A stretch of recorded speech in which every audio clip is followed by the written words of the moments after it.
Hola, bienvenidos a la unidad número 2 del curso Proyecto.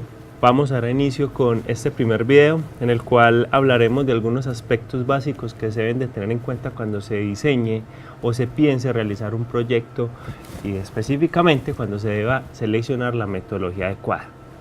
En la primera parte nos enfocaremos principalmente en los estudios transversales, teniendo en cuenta el título de esta unidad, la cual es Modelos y diseños de proyectos de investigación, aplicaciones, selección, combinaciones metodológicas.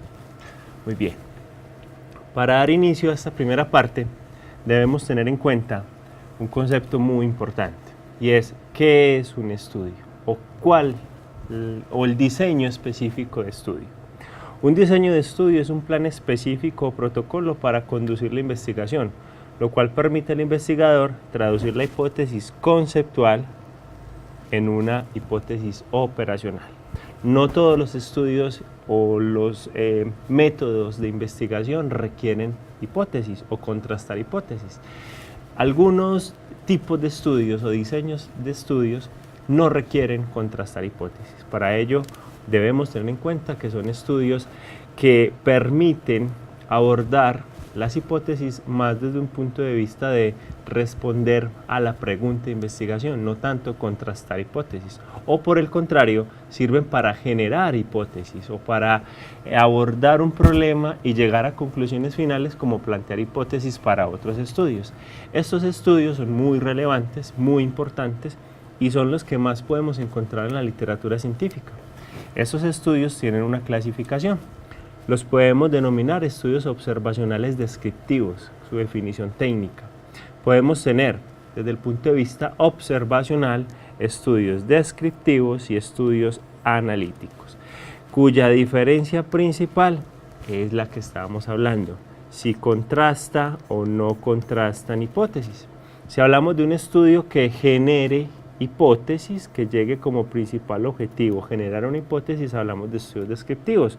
O por el contrario, si tenemos hipótesis, contrastar hipótesis de igualdad a una hipótesis alterna con una hipótesis nula, de diferencia entre ambas hipótesis, hablamos de estudios analíticos.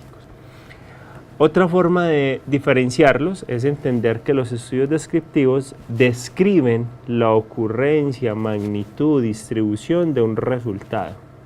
Y los estudios analíticos van a buscar una asociación. ¿Entre qué? Entre un factor de riesgo y su desenlace, evento o enfermedad final, que es lo mismo que tenemos acá, entre una exposición y un resultado. Muy bien. Luego de entender esto, debemos observar, identificar diferentes estudios, diferentes técnicas, diferentes opciones cuando estamos abordando un problema. Como hablábamos ahorita, tenemos un grupo específico de estudios descriptivos y otro grupo de estudios analíticos. Ambos, grupo 1 y grupo 2, están dentro de la clasificación de estudios observacionales. Y hay un segundo grupo más grande, más amplio, que se llaman estudios experimentales, que también están dentro de la clasificación de estudios analíticos.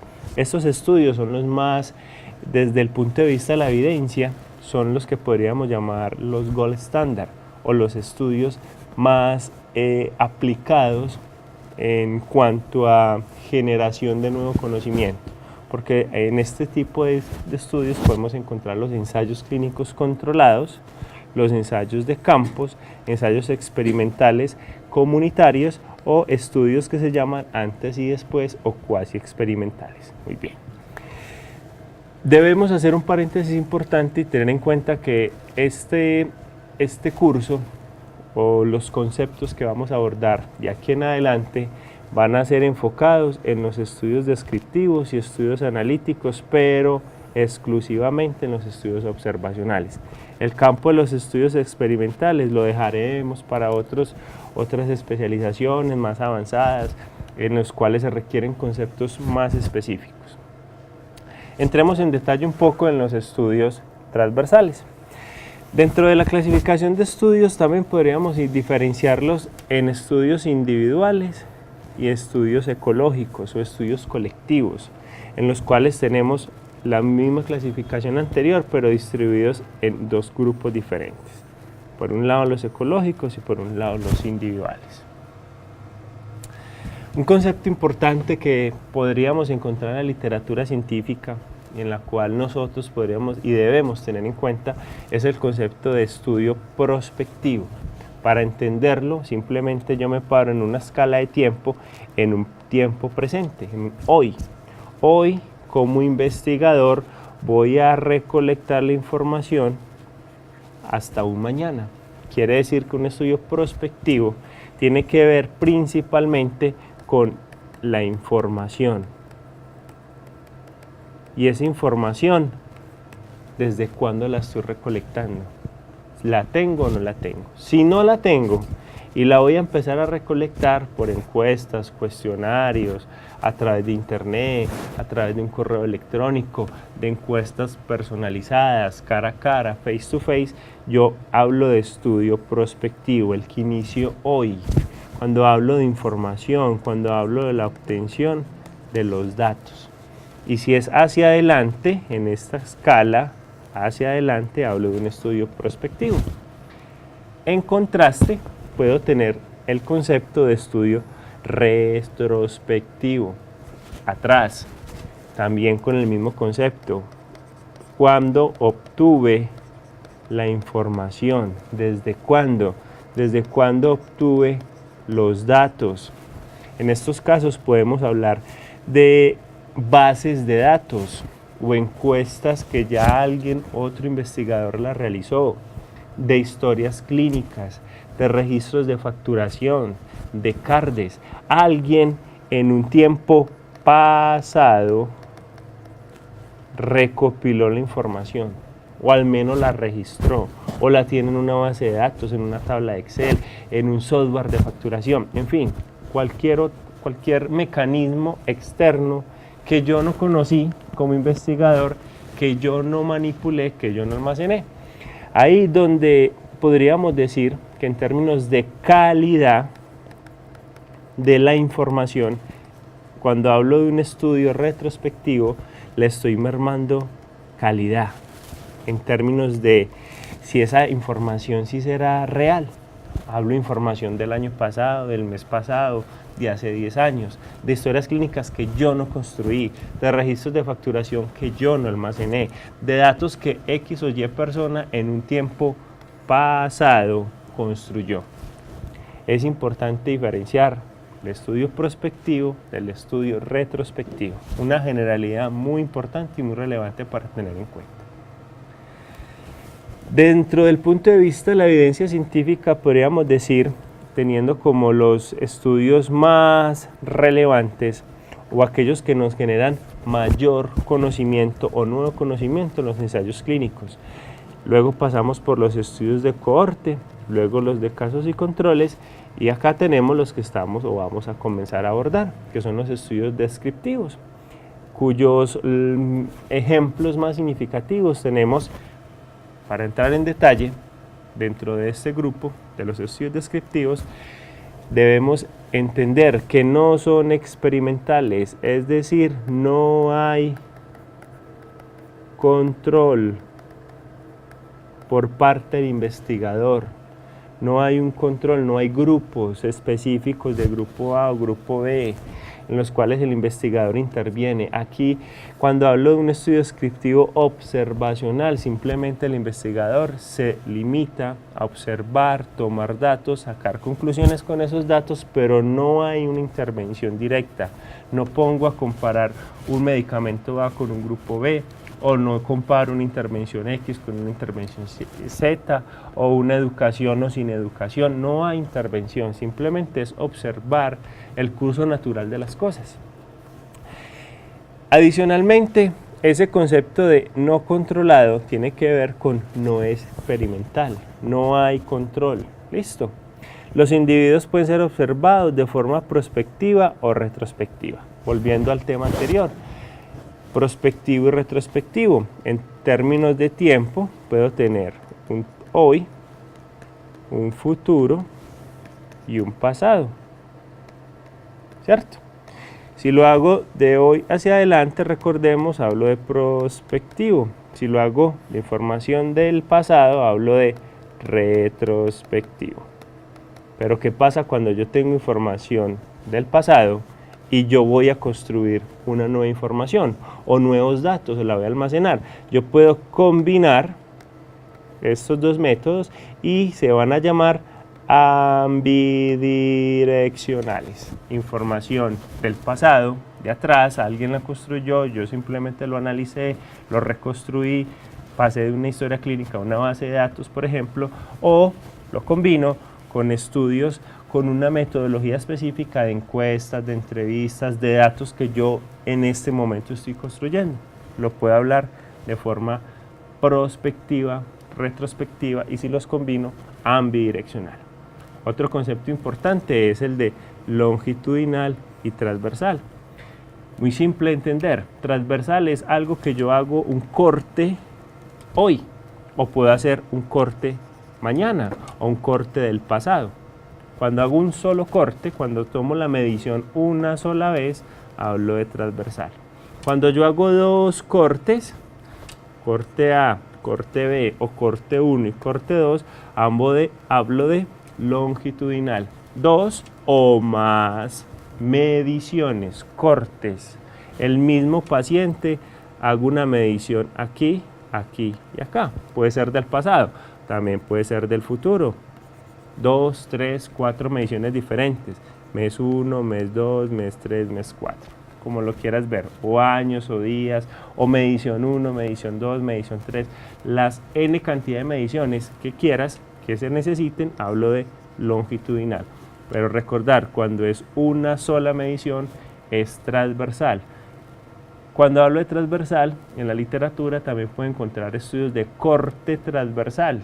Es lo mismo, simplemente hago una sola medición en un tiempo, el mismo paciente, una sola medición. Otro tipo de estudios, y son los que pueden comenzar a identificarse en muchos problemas de salud, ejemplos, reportes de casos de enfermedades virales, con lo que comienza una epidemia o un brote específico, hablamos de reporte de casos. Puedo tener reporte de un caso o reporte de casos, dos o más casos en diferentes momentos, en diferentes lugares, geográficamente diferenciados. ¿Qué sucede con estos estudios? Generalmente son resúmenes de una historia de vida, una historia clínica. Se describen las situaciones del paciente, la edad, el sexo, las enfermedades que tenía, las situaciones geográficas o sociodemográficas específicas de ese paciente y sirven para dar a conocer situaciones nuevas, generalmente enfermedades no descritas o muy raras o que no tienen una relación muy común o relación inesperada. Hablo de enfermedades de esas que hemos escuchado que le dan a una persona por cada 10.000 o una persona de 1.000.000 o aspectos congénitos o enfermedades relacionadas con el uso de un medicamento, pero muy rara vez se conocen. Muchas veces también se empiezan a reportar nuevos efectos terapéuticos, un medicamento que se conocía pero se comenzó a indagar como un efecto secundario que no se conocía o que no era relevante o que la literatura no lo había identificado. Listo, hablo de efectos adversos, de nuevos usos terapéuticos, en fin. Todas estas situaciones dan orientación a que la ciencia requiere o es muy dinámica y esos reportes de caso empiezan con un reporte de caso y que con el tiempo se van volviendo reportes, ya en plural, de diferentes casos. A esos reportes de casos también se les puede llamar, la literatura los conoce como serie de casos, diferentes, en diferentes momentos o en diferentes lugares, similar a lo anterior. Muchas veces son de pacientes con diagnóstico similar, enfermedades de muy baja prevalencia.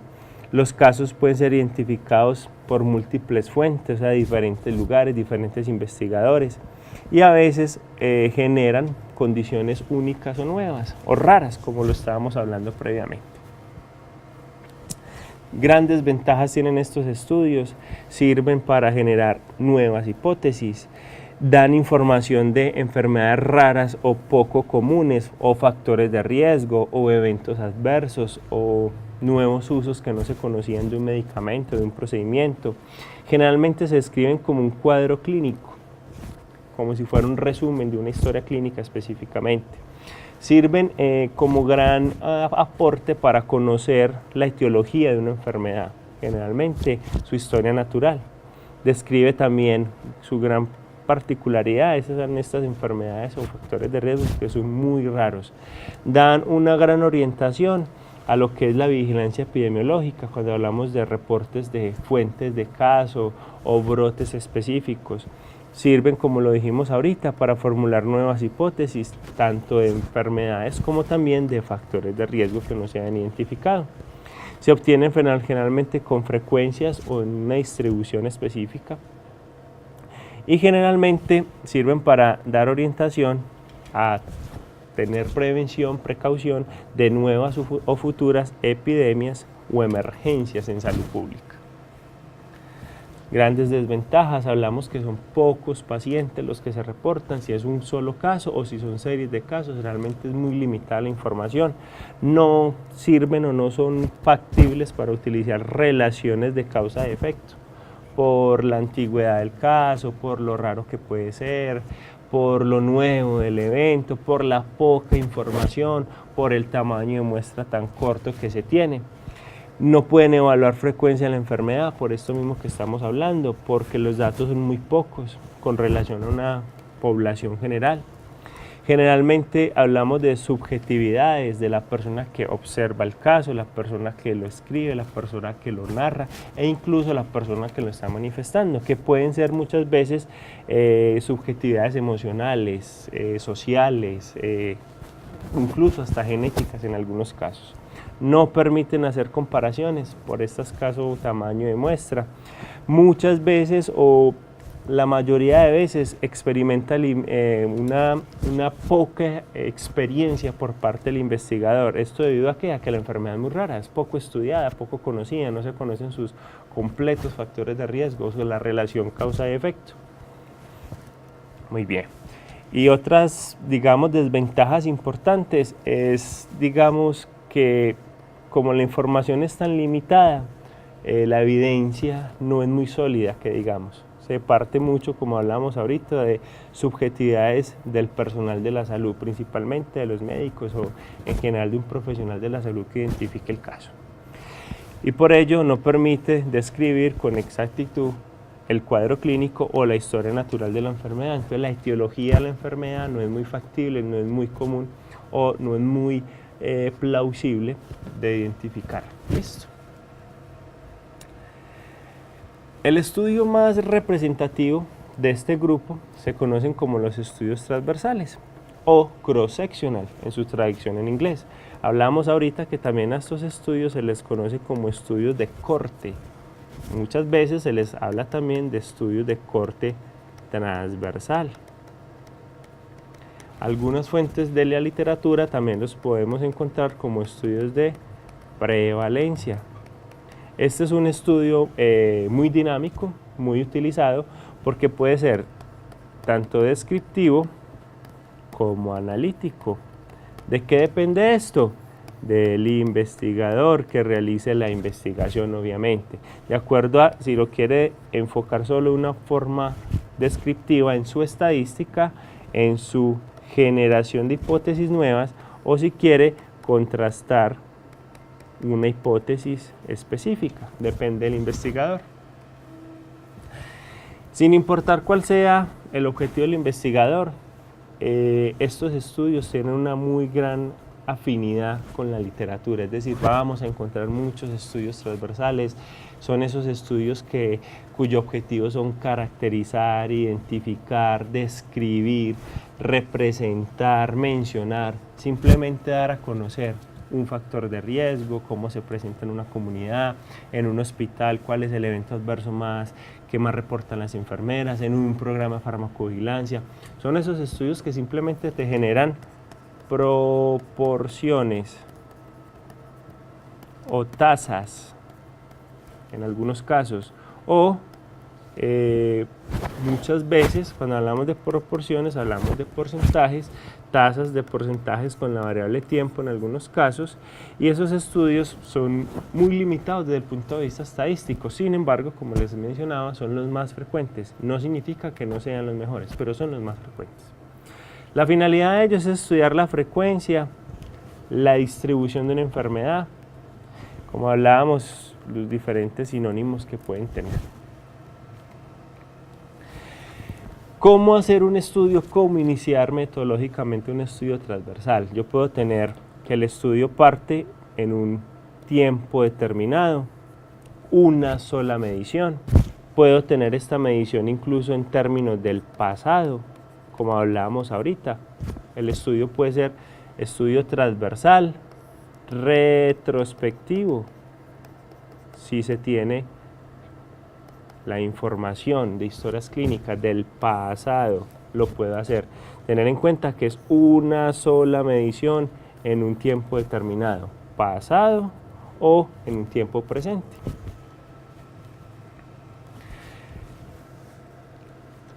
La facilidad de realizar este estudio es que yo puedo tener una población XYZ de un hospital, de una comunidad, o datos de un proceso. También son muy útiles en términos de gerencia de proyectos, en términos de hacer estudios enfocados a la calidad de un proceso. ¿Por qué? Porque la población son datos, simplemente. Datos que me sirven para analizar. Y en esos datos yo puedo tener enfermedad o proceso u objetivos específicos. Hablemos en casos de este estudio desde el punto de vista comunitario o en el punto de vista hospitalario. Yo puedo hacer estos estudios para identificar enfermedad o una persona con una enfermedad o un grupo de personas con la enfermedad y un grupo de personas sin enfermedad. Y en ambos casos yo puedo tener factor presente, factor ausente, en ambos casos, es decir, puedo tener 4 opciones diferentes. Un grupo específico pequeño de pacientes, cuando hablamos de pacientes, pues, personas enfermas, que tuvieron el factor de riesgo. Otro grupo de personas enfermas que no presentaban el factor de riesgo, que no lo tenían en ese momento o que no estaban expuestos. Otro grupo de personas que no se enfermaron y que tenían aún así el factor de riesgo, y otro grupo de personas que no se enfermaron y también porque no tenían ese factor. Entonces este estudio me permite partir de una población general, una población específica, tener diferentes opciones desde el punto de vista de resultados, desde el punto de vista de subgrupos, grupos con la enfermedad o sin la enfermedad y con el factor o sin el factor. Características importantes de estos estudios. Lo más importante desde el punto de vista estadístico es que sirven para establecer frecuencias y distribución de un factor de riesgo, de una enfermedad o de un proceso, de un procedimiento. Son muy utilizados para condiciones muy frecuentes y con larga duración. Generalmente que no sean fatales, porque no puedo hablar de personas muertas o pacientes muertos o fallecidos que no tengan la enfermedad. Es muy complejo. Hablo principalmente de personas enfermas o no enfermas. Sirven para medir prevalencia, no incidencia. ¿Por qué no incidencia? Porque la incidencia requiere como mínimo 2 mediciones, un antes y un después. Una persona sana que se enfermó o que no se enfermó. En cambio, la prevalencia me sirve solo o me identifica esa cantidad de personas en un tiempo determinado, enfermas o no enfermas. Exploran asociaciones etiológicas. El concepto de etiologías es qué causa, qué lo genera, qué factores de riesgo están relacionados con la enfermedad específicamente. Muy importante desde el punto de vista estadístico, epidemiológico, desde el punto de vista de una buena metodología en estos estudios, tratar de que esa población o las personas o los datos que voy a analizar hayan sido recolectados de manera aleatoria. Es lo más importante, bien sea que estén expuestas o no estén expuestas al evento final o a la enfermedad como tal.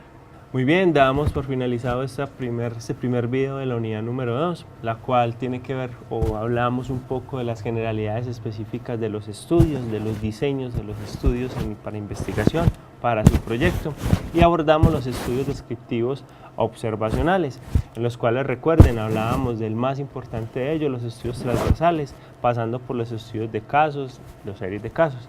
Recordar que los estudios transversales son los más comunes, los más utilizados por su bajo costo, porque vamos a encontrar mucha información en internet, en bases de datos que nos facilitan el trabajo al construir un proyecto determinado, al construir un marco teórico. Son muy importantes, hablamos de una cantidad exagerada de información. Sin embargo, tener en cuenta que si es prospectivo o retrospectivo, si es, nos da un límite llamado calidad. Cuando hablamos de estudios transversales retrospectivos, debemos analizar con muy buen ojo de detalle la calidad de la información. Muy bien, muchísimas gracias.